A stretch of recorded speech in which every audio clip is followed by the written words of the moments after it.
আল্লাহ ডাক দেয়া বলেন, এরে নাফরমান, এরে বেনামাজির দল, আজকে তুমি যখন বড় হয়েছো, তোমার হাতের শক্তি পেয়েছো, তোমার পায়ের মধ্যে শক্তি হয়েছে, তোমার জবান দিয়ে কথা বলার শক্তি হয়েছে রে গোলাম।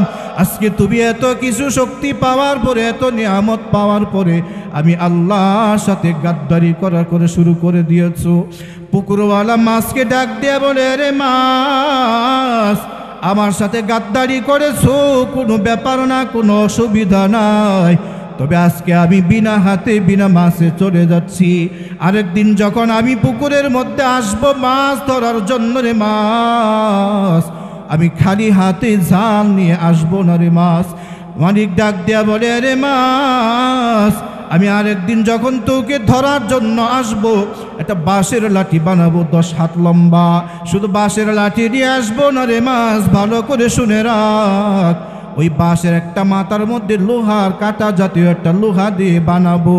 ওই লোহা দিয়ে যখন মাছ তোরে আঘাত করবো রে মাছ, তখন কিন্তু তুই পুকুর থেকে পালাবার কোনো রাস্তা পাবি না।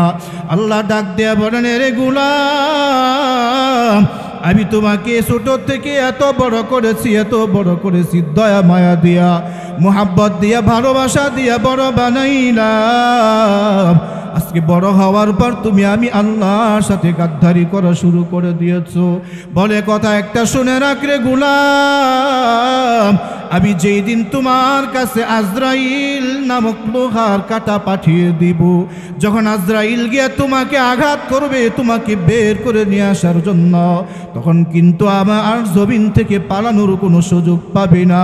পুকুরের মালিক মাছকে ডাক দেয়া বলে, রে মাছ, আমি তোকে লোহা দিয়ে আঘাত করে ক্ষান্ত হব না, সীমাবদ্ধ হব না, আমি তোমাকে আঘাত করে ধরে নিয়ে বাড়িতে চলে যাব। বাড়িতে যাওয়ার পর ধারালো বটি দিয়ে কেটে টুকরা টুকরা করব, এরপরেও সীমাবদ্ধ করব না রে মাছ। আমি তোমাকে কেটে টুকরা টুকরা করার পরে গরম উত্তপ্ত তেলের মধ্যে ছেড়ে দিব, তখন তোমার অস্তিত্বও খুঁজে পাওয়া যাবে না। আল্লাহ ডাক দেয়া বলেন, রে আল্লাহর গোলাম, এরে বেনামাজির দল, গুনাহগারের দল, অপরাধীদের দল, আল্লাহ বলেন শুধু আজরাইলের মাধ্যমে তোমাকে দুনিয়ার জমিন থেকে উঠায় নিয়ে আসবো এমনটা মনে করিও না। আমি কবরের জগতে ভিন্ন ভিন্ন ফেরেশতা রেডি করে রেখেছি, যেই ফেরেশতার মাধ্যমে তোমার কবরের মধ্যে আযাব দিতে থাকবে। কবরের মধ্যে শুধু আযাব হবে, এখানেই সীমাবদ্ধ নাই রে গোলাম। আল্লাহ বলেন, কবরের জগৎ থেকেও আমি তোমার জন্য জাহান্নামের আগুন তৈরি করে রেখেছি, জাহান্নামের মধ্যে পুড়ে ছাই বানায়া দিব। আও কামা ক্বালান নাবিয়্যু আলাইহিস সালাতু ওয়াস সালাম, سبحانك لا علم لنا إلا ما علمتنا إنك أنت العليم الحكيم.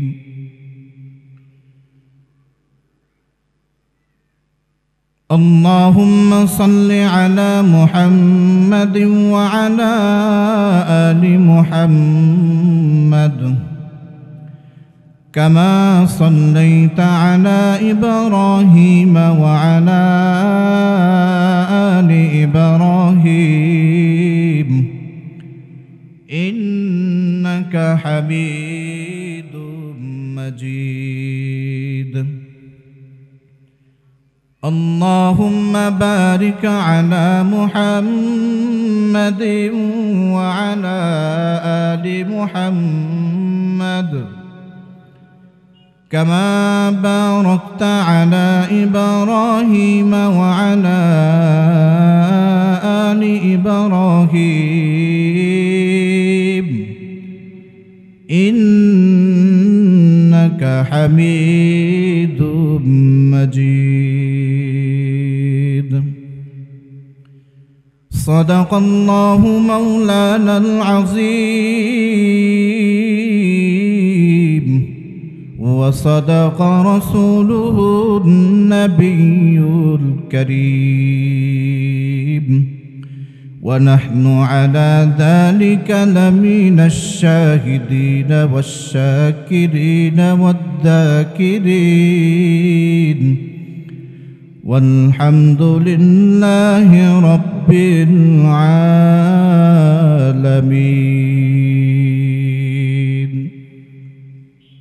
কুরআনুল কারীমের প্রথম সূরা সূরাতুল ফাতিহার 2 নম্বর আয়াত আমি আপনাদের সামনে তেলাওয়াত করেছি।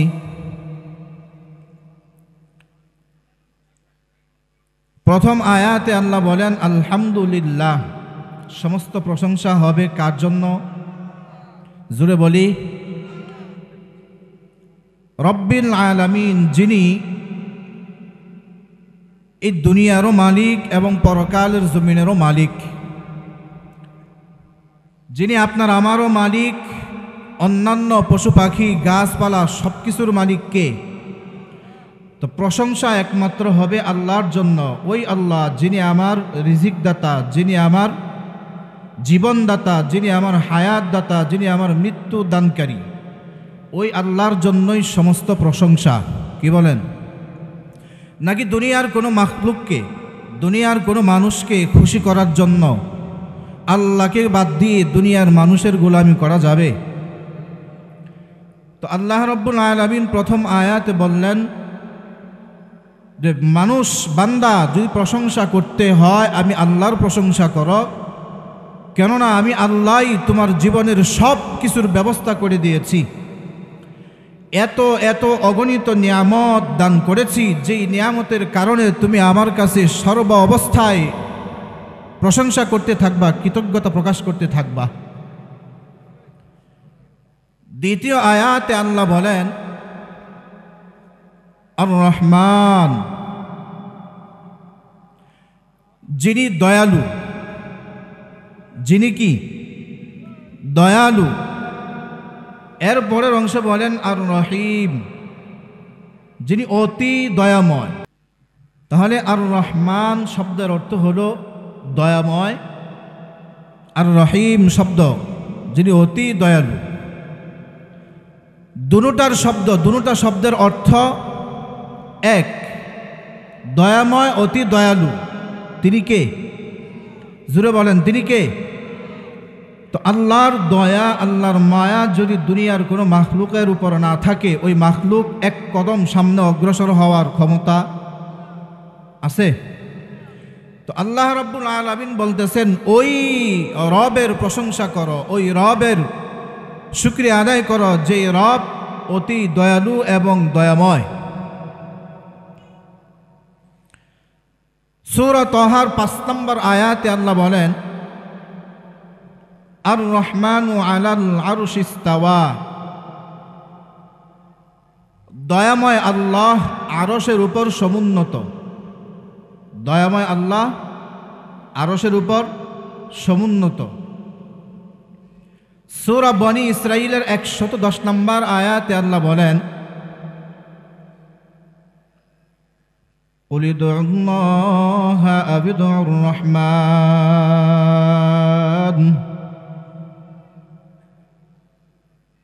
হে নবী আপনি দুনিয়ার মানুষদেরকে জানায়া দেন কুল উদুল্লাহ, দুনিয়ার মানুষ যদি আমাকে আল্লাহ বলে ডাক দেয়, কি বলে? অথবা আবিদুর রহমান, আমি আল্লাহকে যদি রহমান বলেও ডাক দেয়, আমি আল্লাহ দুনিয়ার থাকা অবস্থায় বান্দা আমাকে আল্লাহ বলে ডাক দিলেও সাড়া দেব, আমাকে রহমান বলে ডাক দিলেও আমি আল্লাহ আমার বান্দার ডাকে সাড়া দেব। এরপরে আল্লাহ বলেন আইয়াম্মা তাদউ ফালাহুল আসমাউল হুসনা,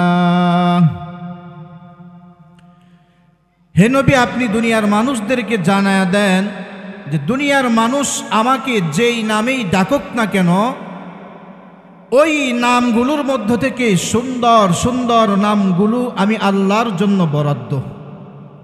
কার জন্য? যিনি দয়াময়, যিনি অতি দয়ালু, ওই দয়াময় অতি দয়ালু আল্লাহর জন্যই দুনিয়ার সমস্ত সুন্দর নামগুলো কি করা? বরাদ্দ করা। অতএব দুনিয়ার বান্দারা, দুনিয়ার মাখলুকাত আমাকে আল্লাহ বলে ডাক দিলেও আমি ডাকে সাড়া দেব। আমাকে যদি রহমান বলে ডাক দেয়, আমি ওই রহমান বলনেওয়ালা ব্যক্তির ডাকেও সাড়া দেব। সূরা আহজাবের 43 নম্বর আয়াতে আল্লাহ বলেন, ওয়া কানা বিল মুমিনিনা রহিমা।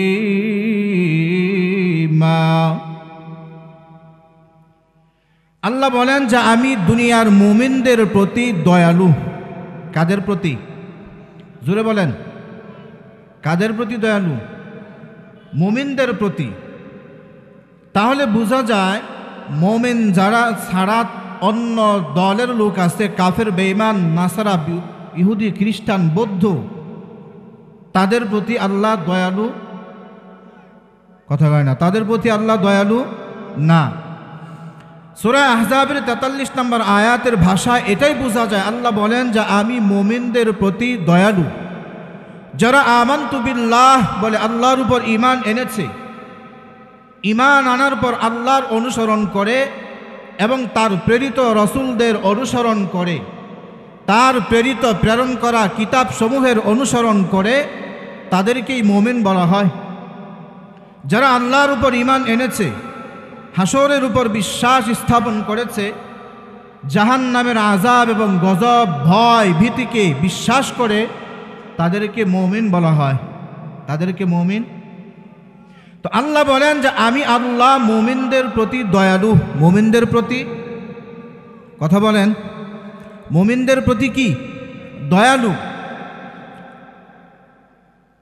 আচ্ছা বলেন তো দেখি, আল্লাহ রাব্বুল আলামিন যে বলেছেন আল্লাহ, স্বয়ং আল্লাহ মুমিনদের প্রতি দয়ালু, এই জমিনের মধ্যে মানুষ, মাখলুকাত, আল্লাহর তৈরি করা গোলাম মুমিনদের প্রতি কতটুকু দয়ালু? কথা বুঝেন নাই? আল্লাহ বলতেছেন যে আমি আল্লাহ মুমিনদের প্রতি দয়ালু, আমি দয়া করি মুমিনদের উপর। এই জমিনের উপরে বসবাসকারী মানুষ মুমিনদের উপর কতটুকু দয়া করে? বিন্দু পরিমাণ। কি বলেন? ইমানদার যারা, মুসলমান যারা, তাদের প্রতি অন্যান্য মানুষগুলো দয়া করে নাকি নির্যাতন করে? কথা বুঝেন নাই? তাহলে আল্লাহ বলতেছেন যে আমি মুমিনদের প্রতি দয়ালু। তাহলে বোঝা যায় আল্লাহ মুমিনদেরকে ভালোবাসেন, মুমিনদেরকে ভালোবাসেন। এখন বিপরীতে আমরা পৃথিবীর জমিনের মানচিত্রে কি দেখতেছি তাকায়া?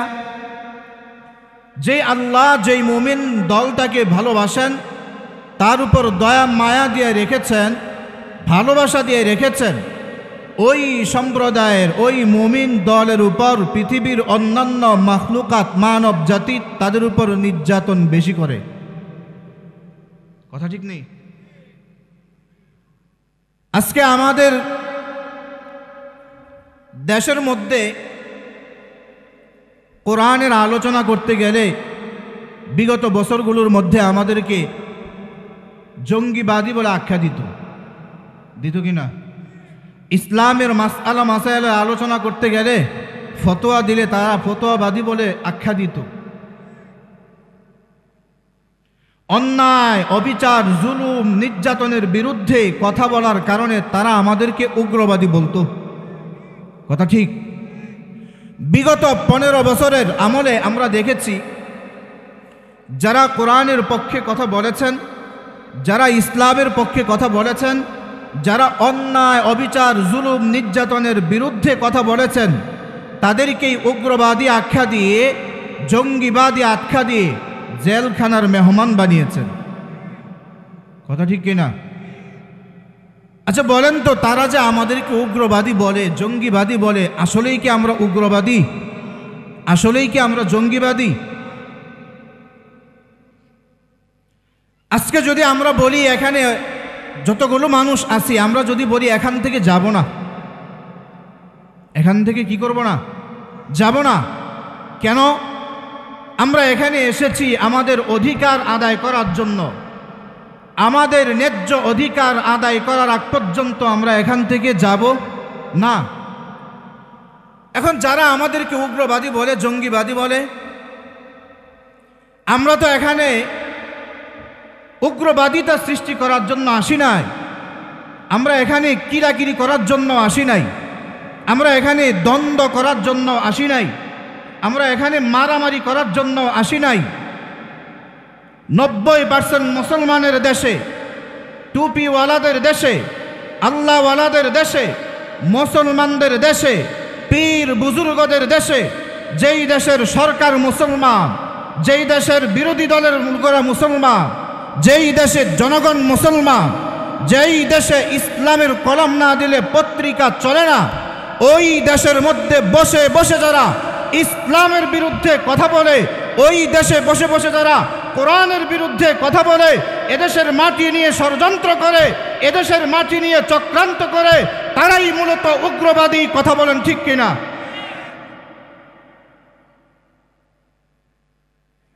এদেশে হিন্দু থাকবে কোনো বাধা নাই, এদেশে খ্রিস্টান থাকবে কোনো বাধা নাই, এদেশে বৌদ্ধ থাকবে, ইহুদি থাকবে, নাসারা থাকবে, কোনো বাধা নাই, তাদেরকে আমরা জামায় আদরে রাখবো, কোনো বাধা আছে?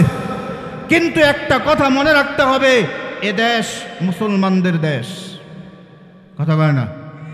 এ দেশ মুসলমানদের দেশ, এ দেশ টুপিওয়ালাদের দেশ, এ দেশ কোরআনওয়ালাদের দেশ। এই দেশ স্বাধীন হয়েছে টুপিওয়ালাদের কারণে, এই দেশ স্বাধীন হয়েছে কোরআনওয়ালাদের কারণে। অতএব এই দেশের মাটি নিয়ে যদি কেউ চক্রান্ত করতে চায়, কেউ ষড়যন্ত্র করতে চায়, তাদেরকে আমরা এই জমিনে টিকতে দেব না ইনশাআল্লাহ। আমরা কোনো হিন্দুর বিরুদ্ধেও আন্দোলন করি না, আমরা কোনো ইহুদির বিরুদ্ধেও আন্দোলন করি না, খ্রিস্টানদের বিরুদ্ধেও আন্দোলন করি না।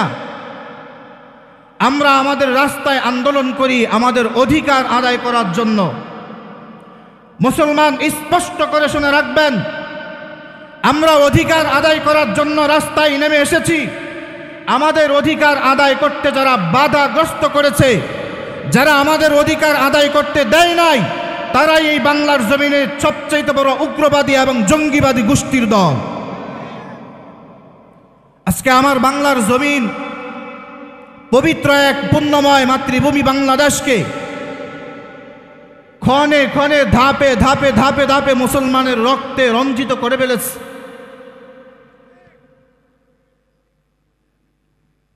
এদেশ স্বাধীন হয়েছে মুসলমানদের স্লোগানের কারণে, এদেশ স্বাধীন হয়েছে ইসলামওয়ালাদের কারণে, কোরআনওয়ালাদের কারণে। কিন্তু এদেশে শাসক হিসাবে আসার পরে স্বৈরাচারী শাসক, জুলুমকারী, নির্যাতনকারী শাসক গদিতে বসার পরে কোরআনওয়ালাদের কোনো দাম নাই, ইসলামওয়ালাদের কোনো দাম নাই। যারাই কোরআনের পক্ষে কথা বলে, যারাই ইসলামের পক্ষে কথা বলে, তারাই সরকার বিরোধী দল হয়ে যায়, তারাই দেশের উগ্রবাদী সংগঠন হয়ে যায়, তারাই দেশের জঙ্গিবাদী সংগঠন হয়ে যায়। এভাবে বিভিন্ন বছর, 16 বছর পর্যন্ত বিভিন্ন উলামায়ে কেরামকে, বিভিন্ন ইসলামের দায়ীকে বিভিন্ন ধরনের তুহমত দিয়ে জেলখানার মেহমান বানিয়েছে। বাংলাদেশের মুসলমান এতদিন সহ্য করেছে, এখন আর সহ্য করবে? বহু সহ্য করেছি আমরা। মুসলমান জাতি তো শান্ত শিষ্ট জাতি। মুসলমান জাতি, মুসলিম জাতি কখনো উগ্র মেজাজের হয় না। মুসলমান জাতি অত্যন্ত ভদ্র এবং সুষ্ঠ জাতি।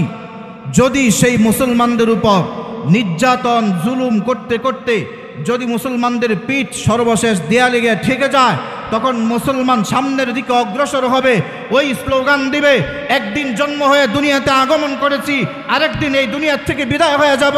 যতদিন হায়াত পাবো বিড়ালের মতন বাঁচতে চাই না, সিংহের মতো গর্জন দিয়ে বাঁচতে চাই। কথা বলেন ঠিক কিনা? এজন্য বিগত বছরগুলো 15-16 বছর পর্যন্ত আপনাদের নির্যাতন আমরা বহু সহ্য করেছি, কথা বলার সাহস পাই নাই, সাধারণ মানুষগুলো কথা বলতে পারে নাই। এখন আমাদের সময় এসেছে আপনাদের অন্যায় অপরাধের বিরুদ্ধে কথা বলার। কথা বলেন ঠিক কিনা? এজন্য আমরা এখন আর ছাড় দিব না, আমরা এখন আর ছাড় দিব না। এই জমিন কার? জুড়ে বলেন, এই জমিন কার? আল্লাহর জমিন যদি হয় বিধান চলবে কার? জোরে বলেন, আল্লাহর জমিনে আল্লাহর বিধান চলবে, দুনিয়ার কোনো মাখলুকের বিধান চলতে পারে? এই জমিনে স্পষ্ট ঘোষণা দিয়ে যায়, আল্লাহর জমিনে আল্লাহর বিধান চলবে। এই জমিনের মাটিকে নিয়ে যদি ভারত থেকে বসে বসে কোনো চক্রান্ত করা হয়, ভারত থেকে যদি কোনো শোষণের মতন চোখ দিয়ে তাকানো হয়, এই দেশের 20 কোটি মানুষ তোমাদের ভারতে গিয়ে আঘাত করবে, তোমাদের ভারতকে টুকরা টুকরা করে দিয়ে ভারতের দিল্লিতে আমরা ইসলামের কালামার পতাকা উড়াবো ইনশাআল্লাহ। এখন আমাদের ভারতকে গণার মতন সময়, কথা বলেন ঠিক কিনা? ভারতে বসে বসে, দেশের মধ্যে বসে বসে দেশের মাটিকে নিয়ে অনেক চক্রান্ত করেছেন, দেশের মানচিত্রকে নিয়ে অনেক ষড়যন্ত্র করেছেন, সফল হতে পারে নাই। এখন স্বৈরাচারী শাসক, জালেম নির্যাতনকারী স্বৈরাচার শাসক ভারতে গিয়ে মোদির কুলে বসে বসে এখনো আমার বাংলাদেশের জনগণের ভাগ্য নিয়ে ছিনিমিনি খেলে, এখনো আমাদের বাংলাদেশের ইঞ্চি ইঞ্চি মাটিকে নিয়ে ছিনিমিনি খেলে, এখনো ভারতে বসে বসে আমার বাংলাদেশ দখল করার জন্য চক্রান্ত চলছে। কথা বলেন ঠিক কিনা? স্পষ্ট ঘোষণা করে দিতে চাই, যদি আবারও আমাদের সাথে খেলতে চাও, এখন আর মুসলমান ঘরে বসে থাকবে না। ভারতকে হুঁশিয়ারি দিয়ে দিতে চাই, যদি ভারত আমার বাংলাদেশের মাটির দিকে নজর দিয়ে তাকায়, ওই ভারতের চোখ উপড়ে ফেলে ফেলবো ইনশাআল্লাহ। সবাই রাজি আছেন তো ইনশাআল্লাহ? এই জমিন কার? জমিনে বিধান চলবে কার? জোরে বলেন। এই জমিনে, টুপিওয়ালাদের জমিনে, আল্লাহওয়ালাদের জমিনে যদি কোরআনকে মাইনাস করে, ইসলামকে মাইনাস করে, আলেম উলামাদেরকে মাইনাস করে এই জমিনে কোনো কিছু করার কোনো ষড়যন্ত্র, কোনো স্বপ্ন দেখে, নাস্তিক হোক, মুরতাদ হোক, ইহুদি হোক, নাসারা হোক, হিন্দুর বাচ্চা হোক, বৌদ্ধের বাচ্চা হোক, যেই কোনো সংগঠনের হতে পারে, আলেমকে মাইনাস করে, কোরআনকে মাইনাস করে, আল্লাহর বিধানকে মাইনাস করে যদি এদেশের মাটি নিয়ে স্বপ্ন দেখে, তাদের পিঠের চামড়া উঠিয়ে ফেলবো ইনশাআল্লাহ। পিঠের চামড়া আর পিঠে রাখবো না। যদি আবারও আমার এই দেশের মাটি নিয়ে ষড়যন্ত্র হয়, যদি আবারও আমার এই দেশের জনগণকে নিয়ে চক্রান্তের মধ্যে পড়ে যায়, তখন আমরাও খেলতে শুরু, কথা বলেন, খেলা শুরু করবো ইনশাআল্লাহ।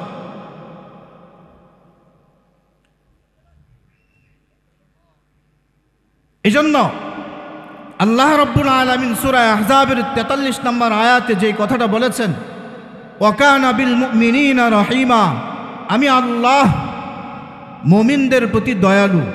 আমি আল্লাহ মুমিনদের প্রতি, জোরে বলেন, দয়ালু। বিগত বছরগুলোর মধ্যে যদি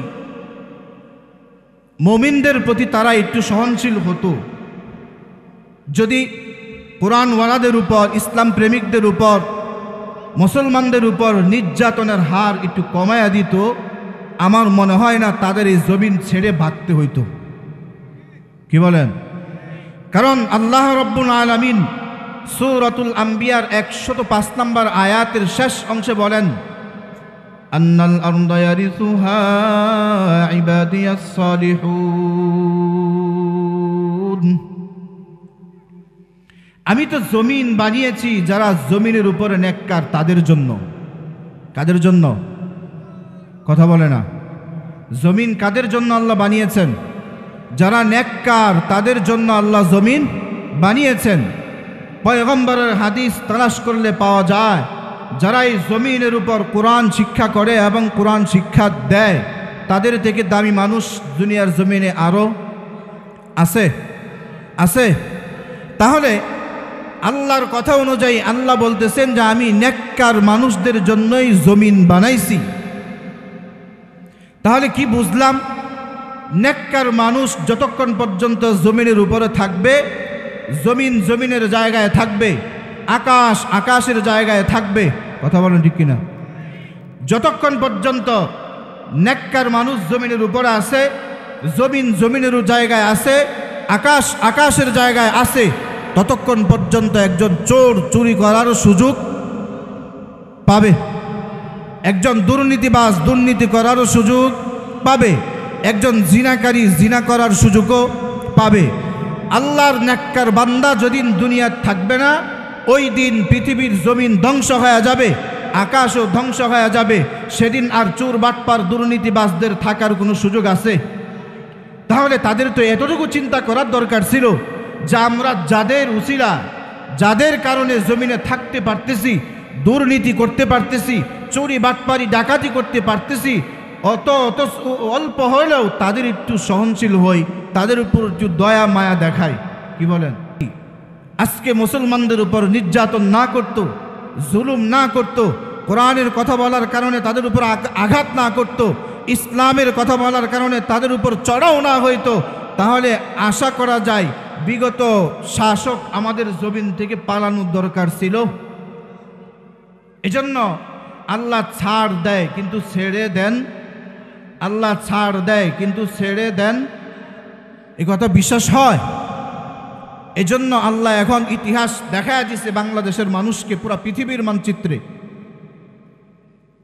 যে যার নির্যাতনের জুলুম নির্যাতনের হার বেশি হবে, তার লাঞ্ছনা অপদস্থতার কারণও বেশি হবে। এমনভাবে পালিয়ে গিয়েছে, বাংলাদেশের মাটিতে পা রাখারও সুযোগ, কথা কয় না, ভয় পাইতেছেন? আর ভাই, দুনিয়াতে আসছি যেহেতু মরতে তো হবেই, মরতে তো হবেই, তো মরতে যেহেতু হবে, হক কথা বলাই পড়ার মোরা ভালো। বিড়ালের মতন ম্যাও ম্যাও করে জীবন নিয়ে বাঁচার কোনো দরকার আছে? বাঁচবো তো সিংহের মতো গর্জন দিয়ে বাঁচবো, বাঁচবো তো হক কথা বলেই বাঁচবো, বাঁচবো তো হক কথা বলনেওয়ালাদের সাথী হয়েই বাঁচবো। এজন্য আল্লাহ রাব্বুল আলামিন বলেন, ওয়াকানা বিল মুমিনিনা রহিমা, আমি মুমিনদের প্রতি খুব দয়ালু, অতি দয়ালু। আবার ফিরে যাই আমরা সূরাতুল ফাতিহার 2 নম্বর আয়াতে। আল্লাহ রাব্বুল আলামিন বলেন, আর রহমান আর রহিম, প্রশংসা করো ওই রবের যিনি দয়াময় অতি দয়ালু, যিনি দয়াময় অতি দয়ালু। সবাই কথা বলবেন।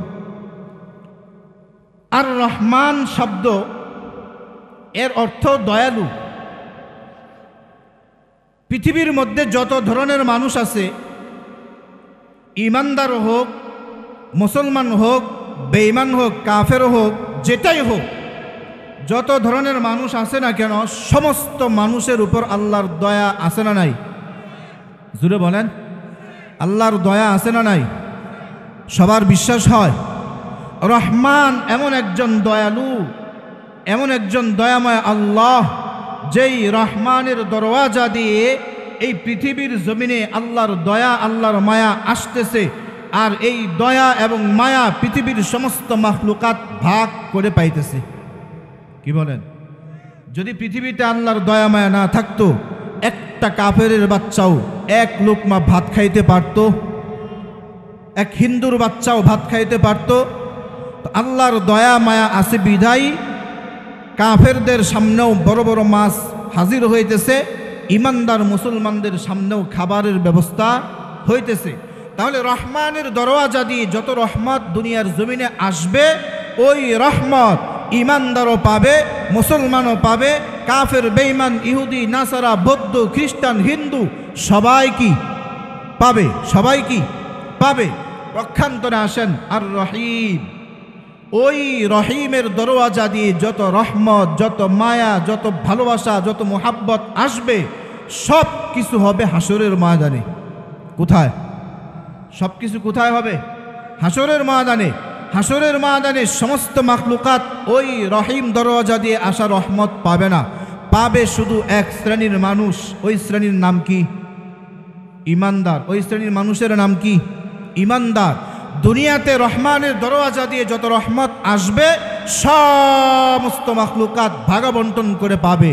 কিন্তু রহিমের দরওয়াজা দিয়ে হাসরের ময়দানে যে রহমত আসবে, ওই রহমতের ভাগাভাগি কেউ করতে পারবে না।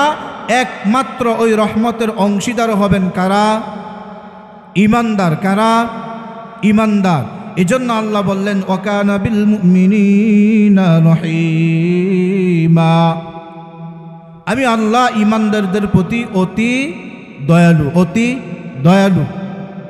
আচ্ছা, আচ্ছা বলেন তো দেখি, আমার আপনার উপর যদি আল্লাহর পক্ষ থেকে দয়া মায়া রহমত না থাকতো, আমি আপনি ছোটোর থেকে বড় হইতে পারতাম? কথা কয় না?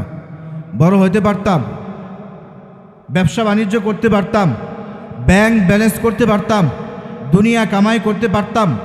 তাহলে এটা স্বীকার করতে হবে আল্লাহর দয়া মায়া আছে বিধাই দুনিয়ার জমিনে আমি এত কিছু করতে পারছি। কথা ঠিক নেই?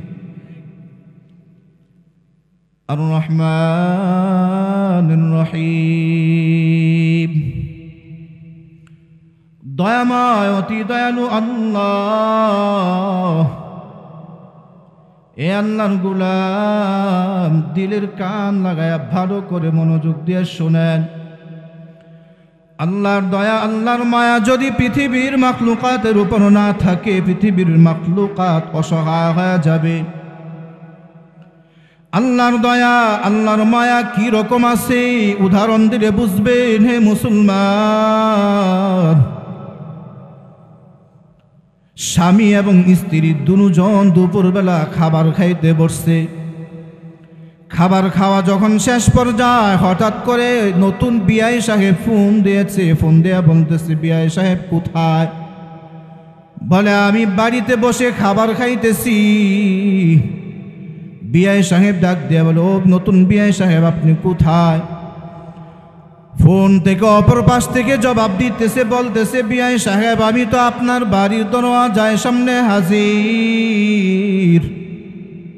স্বামী মুখের মধ্যে জিহ্বায় কামড় দিয়ে ফোনটা কেটে দিয়ে স্ত্রীকে বলতেছে, স্ত্রী গো, আমার নতুন বিআই সাহেব নাকি আমার বাড়িতে আসছে, খাবারের কি হালত? স্ত্রী ডাক দিয়ে বলে, প্রাণের স্বামী গো, ভাতের কোনো অভাব নাই, কিন্তু তরকারির বড় অভাব হয়ে গেল। এখন যে আমাদের বাড়িতে মেহমান এসে গেছে, ভাতের অভাব নাই, তরকারির বড় অভাব। এখন তো আমি তরকারির অভাবের কারণে মেহমানদারি করাইতে পারবো না, মান সম্মান যাওয়ার প্রশ্ন উঠে যাবে। স্ত্রী ডাক দেয়া বলে, প্রাণের স্বামী চিন্তা করার কোনো কারণ নাই, বাড়ির সামনেই তো পুকুর রয়েছে, পুকুরের মধ্যে বড় বড় মাছ আছে, আপনি জালটা নিয়ে পুকুরের মধ্যে চলে যান, পুকুরের মধ্যে জাল মেরে মেরে একটা বড় মাছ ধরে নিয়ে আসেন, বিআই সাহেবের জন্য বড় মাছ পাক করব। এ দুনিয়ার মুসলমান ইমানদার বিআই সাহেবের মুহাব্বত অন্তরের ভিতরে নিয়ে যখন জাল নিয়ে পুকুরের মধ্যে গেছে বড় মাছ ধরার জন্য, জাল যখন মাছ ধরার নিয়তে পুকুরের মধ্যে নিক্ষেপ করছে, জালের আওয়াজ শোনার পরে মাছ সবগুলো পুকুরের এক কর্নারে চলে গেছে। এভাবে অনেকক্ষণ জাল মারার পরে একটা মাছও ধরতে পারে নাই। সর্বশেষ ক্লান্ত হয়ে দুর্বল হয়ে যাওয়ার পথে একটা ছোট্ট মাছ ধরে নিয়ে বাড়ির পথে রওনা। যাওয়ার সময় পুকুরের মালিক পুকুরের মাছদেরকে ডাক দেয়া বলে, রে মাছ, আমি যখন তোকে এই পুকুরের মধ্যে ফালাইছি তখন আমার আঙ্গুলের মতো ছিলে, ছোট্ট ছিলে। আমি যদি চিন্তা করতাম তোর গলায় ধরে যদি একটা টিপ দিতাম তুই মাছ মারা যাইতি, আজ এত বড় হইতি না। এরে নাফরমান মাছ, আমি তোরে এত ছোট বানাইবার পর মাথার ঘাম পায়ে ফেলে ফেলে খাদ্য দিয়ে টাকা পয়সা খরচ করে তোকে তিলে তিলে বড় বানাইলাম। আজকে ছোট হওয়ার সময় তোর শক্তি ছিল না, তোর লেঞ্জায় কোনো পাওয়ার ছিল না। এরে মাছ, তুই ভালো করে শুন, আজকে তুই আমার ঘামের ফসলতে তুমি বড় হয়েছো, আমার খাবারের কারণে বড় হয়েছো। আজকে তুমি বড় হওয়ার কারণে তোমার শরীরে শক্তি হয়েছে রে মাছ, তোমার লেঞ্জায় বড় শক্তি হয়েছে। আজকে তুমি লেঞ্জার শক্তির বাহাদুরি দেখায়া আমি মালিকের সাথে গাদ্দারি করেছো। আল্লাহ ডাক দেয়া বলেন, এরে গোলাম, আমি আল্লাহ যদি তোর যখন মায়ের পেটে ছিলি, যখন যদি তোর খাবারের ব্যবস্থা না করতাম, ওখানে খাবারের ব্যবস্থা করছি বিদায় তুই মায়ের পেট থেকে দুনিয়ার জমিনে আসতে পারছো। আল্লাহ বলেন, এরে নাফরমান, এরে বেনামাজির দল, তোর মায়ের গর্ভ থেকে যেদিন তুই দুনিয়ার জমিনে আসছো তুমি কথা বলতে পারো না, তোমার হাত দিয়েও ধরতে পারো না, তোমার হাতে ধরার মতন শক্তিও নাই, তোমার পাও দিয়ে চলার মতন শক্তিও নাই। এর নাফরমান ভালো করে শুন, তোর জবান দিয়ে কথা বলার শক্তিও ছিল না। আমি তোর মা বাবার অন্তরের ভিতরে এত মোহাব্বত, এত ভালোবাসা, এত মোহাব্বত ঢেলে দিয়েছিলাম। তোর মা বাবা যখন তোর চেহারার দিকে তাকায়, তোর মা বাবার অন্তরে এত মোহাব্বত জমা হয়, তোর বিন্দু পরিমাণ কষ্ট তোর মা বাবা সহ্য করে নিতে পারত না। এরে গোলাম, এরে নাফরমান, ওই সময় যদি আমি আল্লাহ তোর উপর দয়া না করতাম, মায়া না করতাম, মোহাব্বত না করতাম, তুই ওই সময় তোর মা তোর গলা টিপে হত্যা করে ফেলতো। এরে গোলাম, আল্লাহর মুসলমান ইমানদার, আজকে ওই সন্তান ছোট সময় তোমার শক্তি ছিল না, পায়ে শক্তি ছিল না, জবানে কথা বলার মতন শক্তি ছিল না। আল্লাহ ডাক দেয়া বলেন, এরে নাফরমান, এরে বেনামাজির দল, আজকে তুমি যখন বড় হয়েছো, তোমার হাতের শক্তি পেয়েছো, তোমার পায়ের মধ্যে শক্তি হয়েছে, তোমার জবান দিয়ে কথা বলার শক্তি হয়েছে। রে গোলাম, আজকে তুমি এত কিছু শক্তি পাওয়ার পরে, এত নিয়ামত পাওয়ার পরে আমি আল্লাহর সাথে গাদ্দারি করে শুরু করে দিয়েছো। পুকুরওয়ালা মাছকে ডাক দিয়ে বলে, রে মাছ, আমার সাথে গাদ্দারি করেছো, কোনো ব্যাপার না, কোনো অসুবিধা নাই, তবে আজকে আমি বিনা হাতে বিনা মাছে চলে যাচ্ছি। আরেকদিন যখন আমি পুকুরের মধ্যে আসবো মাছ ধরার জন্য, রে মাছ, আমি খালি হাতে জাল নিয়ে আসবো না রে মাছ। মালিক ডাক দেয়া বলে, রে মাছ, আমি আরেকদিন যখন তোকে ধরার জন্য আসবো, একটা বাঁশের লাঠি বানাবো 10 হাত লম্বা, শুধু বাঁশের লাঠি দিয়ে আসবো না রে মাছ, ভালো করে শুনে রাখ। ওই বাঁশের একটা মাথার মধ্যে লোহার কাটা জাতীয় একটা লোহা দিয়ে বানাবো। ওই লোহা দিয়ে যখন মাছ তোরে আঘাত করবো রে মাছ, তখন কিন্তু তুই পুকুর থেকে পালাবার কোনো রাস্তা পাবি না।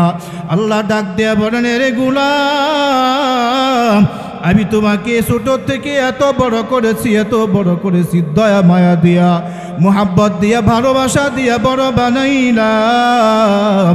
আজকে বড় হওয়ার পর তুমি আমি আল্লাহর সাথে গাদ্দারি করা শুরু করে দিয়েছো। বলে কথা একটা শুনে রাখ রে গোলাম, আমি যেই দিন তোমার কাছে আজরাইল নামক লোহার কাটা পাঠিয়ে দিব, যখন আজরাইল গিয়ে তোমাকে আঘাত করবে, তোমাকে বের করে নিয়ে আসার জন্য, তখন কিন্তু আমার জমিন থেকে পালানোর কোনো সুযোগ পাবে না। পুকুরের মালিক মাছকে ডাক দেয়া বলে, রে মাছ, আমি তোকে লোহা দিয়ে আঘাত করে শান্ত ক্ষান্ত হব না, সীমাবদ্ধ হব না, আমি তোমাকে আঘাত করে ধরে নিয়ে বাড়িতে চলে যাব। বাড়িতে যাওয়ার পর ধারালো বটি দিয়ে কেটে টুকরা টুকরা করব, এরপরেও সীমাবদ্ধ করব না রে মাছ। আমি তোমাকে কেটে টুকরা টুকরা করার পরে গরম উত্তপ্ত তেলের মধ্যে ছেড়ে দিব, তখন তোমার অস্তিত্বও খুঁজে পাওয়া যাবে না। আল্লাহ ডাক দেয়া বলেন, এরে আল্লাহর গোলাম, এরে বেনামাজির দল, গুনাহগারের দল, অপরাধীদের দল, আল্লাহ বলেন শুধু আজরাইলের মাধ্যমে তোমাকে দুনিয়ার জমিন থেকে উঠায় নিয়ে আসবো এমনটা মনে করিও না। আমি কবরের জগতে ভিন্ন ভিন্ন ফেরেশতা রেডি করে রেখেছি, যেই ফেরেশতার মাধ্যমে তোমার কবরের মধ্যে আযাব দিতে থাকবে। কবরের মধ্যে শুধু আযাব হবে, এখানেই সীমাবদ্ধ নাই রে গোলাম।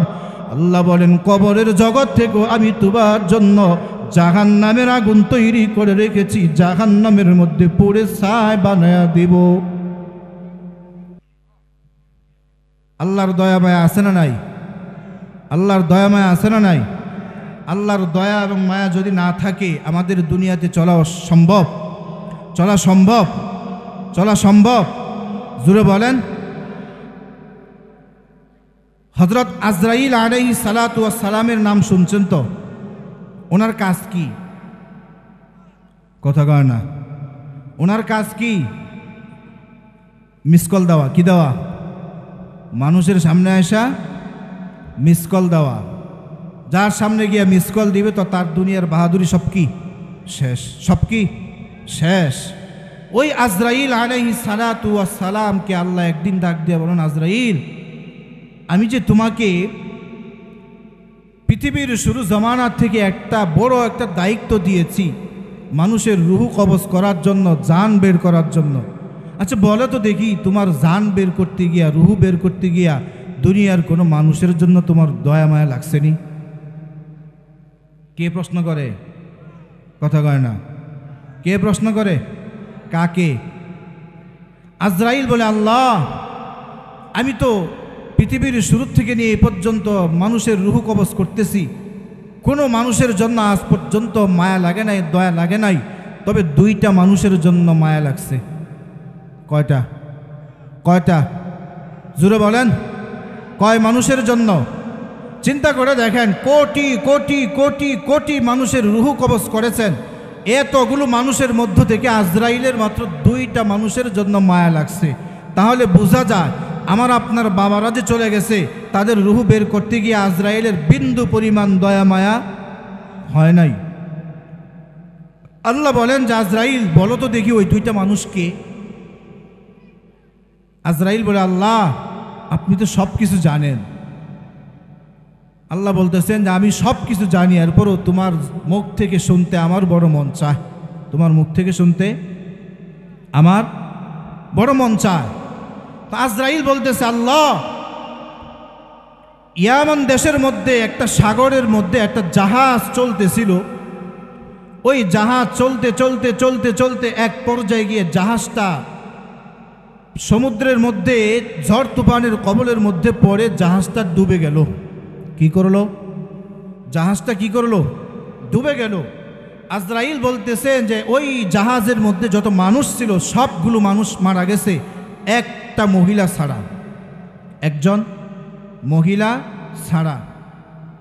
ওই মহিলাটা ছিল গর্ভবতী। ওই মহিলাটা কি ছিল? মহিলার পেটে একটা বাচ্চা ছিল, সন্তান ছিল। ওই মহিলাটাই উত্তপ্ত সাগরের মধ্যে জাহাজ ডুবে যাওয়ার পরেও ওই সাগরের মধ্যে সাঁতরাইতেছে আর আল্লাহকে বলতেছে, আল্লাহ তুমি আমাকে বাঁচাও। ওই যে মহিলাটা ছিল আল্লাহর গোলাম আজরাইল আলাইহিস সালাতু ওয়াস সালাম আল্লাহকে ডাক দিয়ে বলেন, আল্লাহ তুমি যখন কুদরতিভাবে ঝড় তুফানের মাধ্যমে সাগরের মধ্যে জাহাজটাকে ডুবাইয়া দিলা, জাহাজটা ডুবার পর সমস্ত মানুষগুলো, যাত্রীগুলো মারা যায়। যখন মহিলাটা সাগরের মধ্যে সাঁতরাইতেছে, সাঁতার কাটতেছে নিজের জীবনকে বাঁচানোর জন্য, সাঁতারতেছে নিজের জীবনকে বাঁচানোর জন্য চেষ্টা করতেছে, এমন অবস্থায় মহিলার গর্ভের সন্তান দুনিয়ার জমিনে আগমন করেছে। এবার মহিলা আল্লাহকে ডাক দিয়া বলে, আল্লাহ উত্তপ্ত সাগরের মধ্যে তুমি ছাড়া আমাকে বাঁচানোর মতো আর কোনো মালিক নাই, আমাকে বাঁচাও এবং আমার সন্তানের জীবনকেও বাঁচাও। সন্তানকে এক হাতে ধরে সাগরের মধ্যে জাহাজ থেকে একটা বেশের তক্তা আসছিল, ওই তক্তার মধ্যে আর এক হাত দিয়ে ধরে রাখছে। ওই মহিলাটা সাগরের মধ্যে কষ্ট করতেছে, এমন অবস্থায় আজরাইল বলে, আল্লাহ তুমি আমাকে ওই মুহূর্তে আদেশ করেছিল ওই মহিলার জানটাকে বের করে নিয়ে আসার জন্য। আমি আজরাইল যখন সাগরের মধ্যে চলে যাই, রোজ মহিলার রুহু বের করার জন্য যায়, দেখি মহিলার এক হাতের মধ্যে এক তক্তা ধরা, আর এক হাতের মধ্যে ছোট্ট নাবালক একটা শিশু। ওই শিশুটার দিকে তাকায়া আমার দিলে বড় মায়া লাগছিল। আল্লাহ আমি যখন ওই মহিলার রুহুটা বের করতে যাব, আমার সন্তানের দিকে তাকায়া মায়া লাগছে। ওই মহিলার রুহুটা যদি ওই সাগরের উত্তপ্ত পানির মধ্য থেকে বের করে নিয়ে যায়, ওই ছোট্ট সন্তানটার কি হবে? আজরাইল বলে, আল্লাহ কিন্তু তোমার হুকুম অমান্য হয়ে যাবে, এজন্য আমি মহিলাকে একটা মিনিটও সময় দেই নাই, সাথে সাথে রুহুটা বের করে নিয়ে চলে আসলাম। আজরাইল বলে, আল্লাহ ওই সাগরের মধ্য থেকে যেদিন আমি মহিলার রুহটা বের করে নিয়ে আসছি, ওই মহিলার জন্য আমার অন্তরে বড় মায়া লাগছিল, বড় দয়া লাগছিল। আল্লাহ ডাক দেয়া বলেন, রে আজরাইল, আর একজন কোন মানুষ, যেই মানুষের জন্য তোমার বড় মায়া লাগছে, তোমার বড় মুহাব্বত লেগেছে। আজরাইল ডাক দেয়া বলেন, আল্লাহ, দুনিয়ার জমিনে তোমার নাফরমানি করে, তোমার অবাধ্যতা করে, তোমার বিরুদ্ধে কথা বলার পর তোমার সাথে চ্যালেঞ্জ দিয়ে কোটি কোটি টাকা খরচ করে জান্নাত বানাইছে। কে কে বানাইছে? আজরাইল আল্লাহকে ডাক দিয়ে বলেন, রে আল্লাহ, তোমার সাথে চ্যালেঞ্জ দিয়ে তোমার তৈরি করা জান্নাতে আসবে না এই ঘোষণা দিয়ে যেই ব্যক্তি সাদ্দাত দুনিয়ার জমিনে কোটি কোটি টাকা খরচ করে জান্নাত বানাইলো, দুনিয়ার অর্ধ উলঙ্গ সুন্দরী বেহায়া নারীদেরকে দিয়া জান্নাতের হুর গিলমান বানাইলো, কোটি কোটি টাকা খরচ করে জান্নাত বানাইছে। ওই সাদ্দাত যেদিন জান্নাত দেখার জন্য রওনা হয়ে যায়, আজরাইল আল্লাহকে ডাক দিয়ে বলুন, আল্লাহ, ওই সাদ্দাত যেদিন জান্নাত দেখতে বের হয়ে গেল, আমাকে আদেশ করেছিলেন ওই সাদ্দাতের রুহটা বের করে নিয়ে আসার জন্য। আজরাইল বলে, আমি যখন সাদ্দাতের পিছন দিক দিয়ে গিয়ে ডাক দিলাম, মেরে ভাই একটু দাঁড়াও, তোমার সাথে একটু কথা বলার প্রয়োজন। সাদ্দাত ডাক দেয়া বলেন, পিছনের দিকে তাকায় দেখে জীর্ণ শীর্ণ কাপড় পরা অবস্থায় একজন অসহায় মানুষ। পিছনের দিকে তাকায় সাদ্দাত বলে, না রে না রে না রে ভাই, তোমার সাথে এখন কথা বলার আমার সুযোগ নাই, সময় নাই। আমি কোটি কোটি টাকা খরচ করে জান্নাত বানাইছি, এখন জান্নাত দেখতে যাচ্ছি। আজরাইল ডাক দেয়া বলেন, রে আল্লাহ, ওই মুহূর্তে যখন আমি পিছন দিক থেকে গিয়া যখন সাদ্দাত জান্নাতের দরওয়াজার সামনে হাজির, আজরাইল বলে, আল্লাহ, সাদ্দাত যখন তার বাহন থেকে একটা পা সাদ্দাত জান্নাতের দরওয়াজার মধ্যে রাখছে, আরেকটা পাও যখন বাহনের উপরে রাখছে, আমি যখন সাদ্দাতের সামনে গিয়া বললাম আমার পরিচয় নাও, আমি আজরাইল, সাদ্দাতের কলিজায় পানি পাওয়া যায় নাই, ছটফট করতে শুরু করে দিছে। আজরাইলকে ডাক দেয়া বলেন, রে ভাই আজরাইল, আমাকে কি একটা মিনিট সময় দেওয়া যাবে? আমি কোটি কোটি টাকা খরচ করে জান্নাত বানাইলাম, দুনিয়ার অর্ধ উলঙ্গ বেশ্যা নারীদেরকে যে জান্নাত সাজাইলাম, আমাকে একটা মিনিট সময় দাও, আমি একটা মিনিট একটা চক্কর দিয়ে জান্নাতটা দেখে এরপরে চলে আসবো। আজরাইল ডাক দেয়া বলে, আল্লাহ, সেদিন অনেক মায়া লাগছিল, অনেক দয়া লাগছিল, যদি আমার হাতে সময় দেওয়ার মতন ক্ষমতা থাকতো আমি সাদ্দাতকে একটা মিনিট সময় দিতাম, কিন্তু তোমার হুকুম অমান্য হয়ে যাবে বিধায় আমি সাথে সাথে সাদ্দাতের রুহটা বের করে নিয়ে আসছি। এরে আল্লাহর গোলাম, আল্লাহ আজরাইলের কাছ থেকে ঘটনা শোনার পর আল্লাহ আজরাইলকে ডাক দেয়া বলেন, এরে আজরাইল, তুমি সাগরের মধ্যে যেই সন্তানকে সাগরের তক্তার উপরে বসায়া মহিলার রুহটা বের করে নিয়ে আসছো, ওই সাগরের মধ্যে যেই সন্তানটা ওই দিন ছিল, ওই দিনের সন্তানটাই জান্নাত তৈরি করা আজকের এই দিনের সাদ্দাত। আল্লাহ বলেন, এরে আজরাইল, আমি সাদ্দাতের উপর কত দয়া ছিল, কত মায়া ছিল, কত মুহাব্বত ছিল। সাগরের মধ্যে যখন একা একা ছোট্ট সন্তান দুধের প্রয়োজন ছিল, সাগরের পানিকে আদেশ করলাম, এরে পানি তুই সাগরের কিনারায় নিয়ে যা। সাগরের কিনারায় যাওয়ার পরে কোনো মানুষের দেখা নাই, ছোট্ট সন্তানের দুধ পান করানোর প্রয়োজন। আল্লাহ তাআলা বলেন, আমি জঙ্গলের একটা মহিলা বাঘকে আদেশ করলাম, তাড়াতাড়ি করে যাও, সাগরের কিনারায় যাও, এটা ছোট্ট বাচ্চা আছে, এটাকে কোলে করে নিয়ে আসো, দুধ পান করাইতে শুরু করো।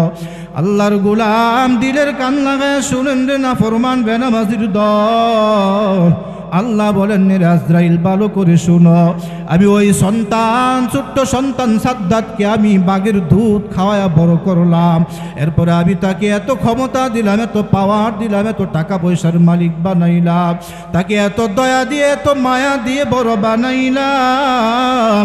আজরাইলকে আল্লাহ বলেন, এরে আজরাইল, সাগরের এই ছোট্ট সন্তান সাদ্দাত যখন জান্নাত দেখার জন্য তোমার কাছে আকুতি কাকুতি মিনতি করেছে, সময় চেয়েছে, আজরাইল ভালো করে শুন, এরে নাফরমান গোলাম বেনামাজির দল, ভালো করে শুনেন। আল্লাহ বলেন, আজরাইল, ওই সময়ে যদি সাদ্দাত তোমার কাছে সময় না চাইয়া আমি আল্লাহকে ওই মুহূর্তেও আল্লাহ বলে ডাক দিত, আমি আল্লাহ সাদ্দাতের জীবনের সব গুনাহগুলো মাফ করে দিতাম। এজন্য আল্লাহর দয়া মায়া আছে না নাই? কথা বলেন না কেন? আল্লাহর দয়া মায়া আছে না নাই? আল্লাহর দয়া মায়া ছাড়া দুনিয়ার কোনো মানুষ চলা সম্ভব? এজন্য যেই সমস্ত মানুষদের প্রতি আল্লাহর দয়া, ওয়াকানা বিল মুমিনিনা রহিমা, আল্লাহ ইমানদারদের প্রতি দয়ালু, আল্লাহ ইমানদারদের প্রতি দয়ালু। অতএব নবীজির হাদিস অনুযায়ী খায়রুকুম মান তাআল্লামাল কুরআনা ওয়া আল্লামা, যারা কোরআন শিক্ষা করে এবং শিক্ষা দেয়, তাদের থেকে পৃথিবীর জমিনে দামি মানুষ আর কোথাও আছে? কথাগান আছে? তো তারাই যদি দামি মানুষ হয়, তারাই যদি সর্বোত্তম মানুষ হয়, তাহলে আল্লাহর কথা অনুযায়ী আন্নাল আরদা ইয়ারিসুহা ইবাদিয়াস সালিহুন, সূরাতুল আনবিয়ার 105 নম্বর আয়াত, যে আমি আল্লাহ নেককার মানুষের জন্যই জমিন বানিয়েছি। কাদের জন্য? ওই নেককার মানুষ আমার আপনার টিকায় রাখার জন্য ফিকির করার দরকার আছে না নাই? দরকার আছে। তাহলে আমাদের সমাজের মধ্যে, দেশের মধ্যে যেই মাদ্রাসাগুলো আছে, মাদ্রাসাগুলোর মধ্যে কোরআনের খেদমত হচ্ছে, ওই মাদ্রাসাগুলোর থেকেই উত্তম চরিত্রবান মানুষ গড়তেছে, তৈরি হইতেছে। কথা বলেন ঠিক কিনা? তাহলে ওই মাদ্রাসাগুলোর দিকে নজর রাখার দরকার আছে না নাই? ভালো মানুষ যে জায়গায় তৈরি হয়, যেই মানুষদের উসিলায় আসমান আসমানের জায়গায় আছে, জমিন জমিনের জায়গায় আছে, জমিন জমিনের জায়গায় থাকার কারণে, আসমান আসমানের জায়গায় থাকার কারণেই তো আমি বাজার করতে পারতেছি, বিবাহ শাদী করতে পারতেছি, দুনিয়ার ব্যাংক ব্যালেন্স কায়েম করতে পারতেছি। যদি এই জমিনে নেককার মানুষ, ভালো মানুষ না থাকে, আসমান আসমানের জায়গায় থাকবে না, জমিন জমিনের জায়গায় থাকবে না, তখন আপনার মতন আমার মতন কলিমুদ্দিন আর সলিমুদ্দিনের বাহাদুরি আর ক্ষমতাও থাকবে। এজন্য সবাই, যে সমস্ত মাদ্রাসাগুলো আছে, মাদ্রাসার ছাত্র উস্তাদদের প্রতি, কোরআনের খেদমতওয়ালা মানুষদের প্রতি, ইসলাম প্রেমিকদের প্রতি সহনশীল হবেন, দয়ালু হবেন। মান লা ইয়ারহামুল্লাহু মান লা ইয়ারহামুন নাস, দুনিয়াতে যদি কোনো মানুষ মানুষের প্রতি দয়ালু না হয়, আল্লাহও ওই মানুষের প্রতি দয়ালু হবে। আল্লাহ তাআলা আমাদেরকে কথাগুলো বুঝবার এবং আমল করার তৌফিক দান করুক। ওয়া আখিরু দাওয়ানা আলহামদুলিল্লাহি রাব্বিল আলামিন।